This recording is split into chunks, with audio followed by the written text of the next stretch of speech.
This year has been ridiculous for handgun hype. Every few weeks, there's another hottest carry gun, and I've watched guys drop full price just to shove that pistol in the back of the safe after one range trip. Shops have pushed whatever moved fastest. The internet has crowned a new king every month, like memory doesn't exist. When I say hot, I'm not talking about press releases. I'm talking about guns I've seen flying off Texas counters, showing up in classes, riding in actual holsters, stacking up on back order lists. And I've also seen which ones quietly crawled back as barely shot trade-ins once the excitement cooled off. That's where this list came from. Not what launched loud, what actually held up when ammo got burned and pride got tested. I've already cut a few fan favorites because they didn't survive that filter. One of these surprised me enough to replace something I trusted for years. And number one, it isn't the one everyone keeps shouting about.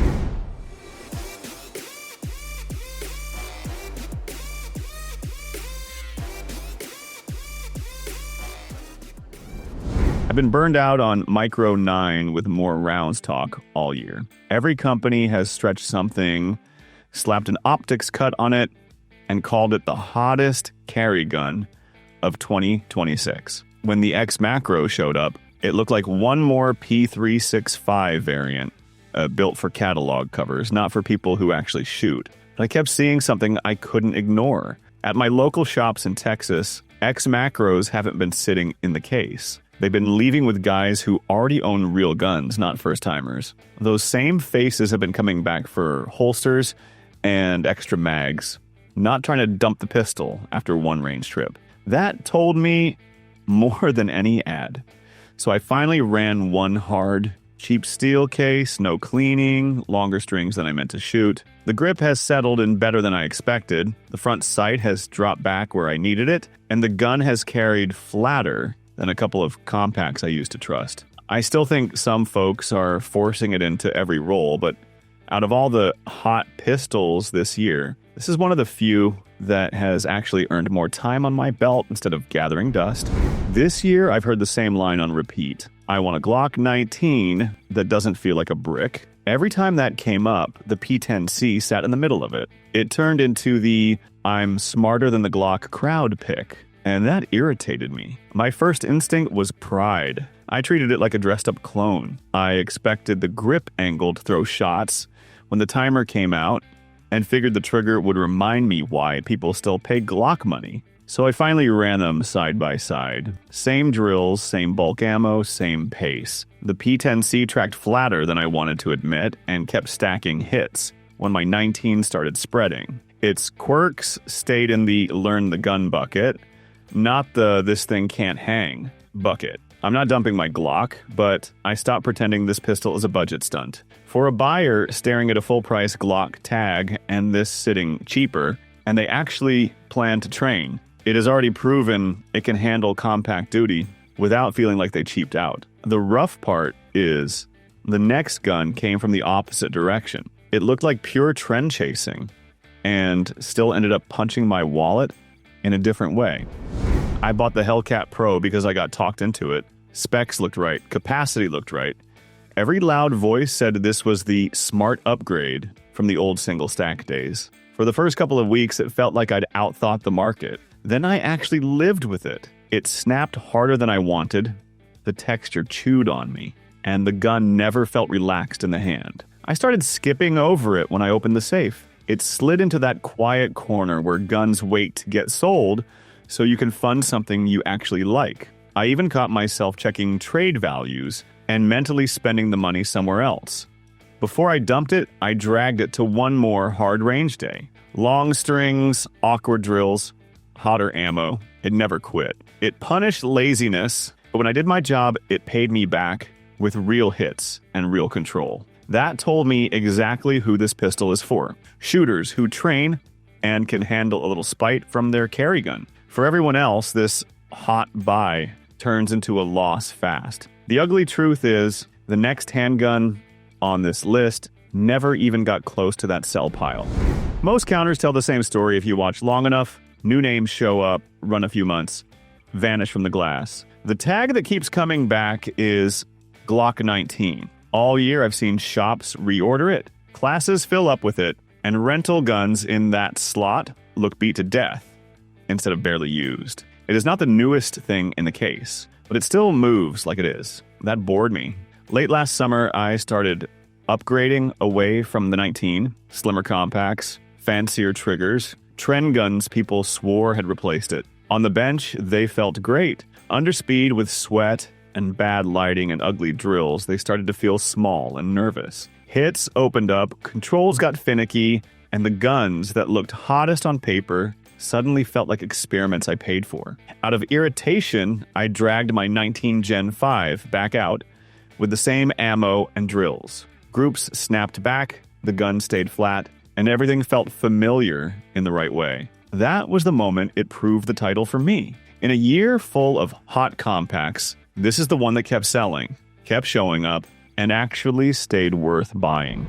Last Halloween, I kept stopping at a highway shop outside Austin. Muddy lot, humming lights, and one glass case doing most of the work. Sale tags hung off every carry pistol, up to A1. Carry sat in the middle with a good price, and every time I walked in, someone already had one in hand asking if it was good enough to carry. I asked the counter guy which cheap pistols kept boomeranging back as trades or problems. He rattled off 2 other names fast, then shrugged and said the Beretta barely returned. People bought it, bought a holster, and he did not see them again. For a place living on impulse buys, this detail stuck with me. Cold range day, bulk ammo, no cleaning, no drills for video. A PXA1 carry never turned into a favorite, yet it refused to act like junk. It fed, fired, and hit at real carry distances with none of the nonsense I expected from a sale gun. I keep better pistols in my safe. Yet, for someone stuck under a sale banner this fall, this has been the hottest budget carry, still counted as worth buying. Next up sits a pistol buyers reach for when they wanted less compromise and more peace of mind. Shield Plus is probably the most overbought pistol I saw last year, after Ruger RXM. Every counter run around Texas, every parking lot conversation outside the range, someone waved one around like a solved problem. Small enough, light enough, capacity nailed. Big name on the slide. Heat came from every direction, and I helped feed it. When friends or viewers ask for a safe choice, my mouth went to this gun more often than I want to admit. The wake-up came when I started hearing quiet regret.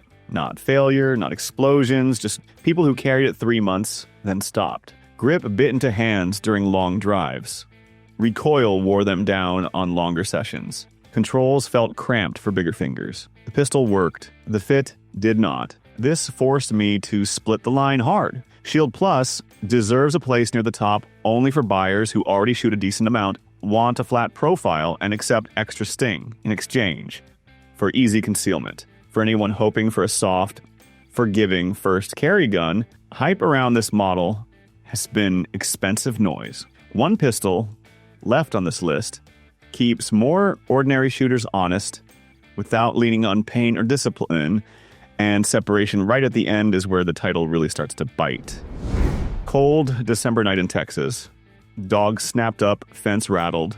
House went quiet in a bad way. Safe sat full of hottest pistols I had talked about all year. My hand skipped every micro and compact I praised and closed on the Walther PDP full size without a pause. Walking that hallway did more work than a stack of drills. Grip locked, sights sat where they needed to. Weight settled my head instead of shaking it. I was not thinking about capacity charts or price tags. I just knew I could press once on purpose if a shape showed up where no one belonged. Morning hit and I laid the problem guns out. Hellcat Pro went to the sell side. A PXL1 carry went back in the role of budget only. Shield Plus and X Macro moved off nightstand duty and into good not trusted first. Glock 19 stayed in rotation. PDP stayed loaded. So when I say worth buying, I mean this. Every handgun I called hot for 2026 had to survive that hallway. Most dropped a rank or lost a job. PDP did not move an inch. By now, the pattern in 2026 has been pretty clear. Hype has come and gone fast. What stayed were the guns that kept showing up dirty.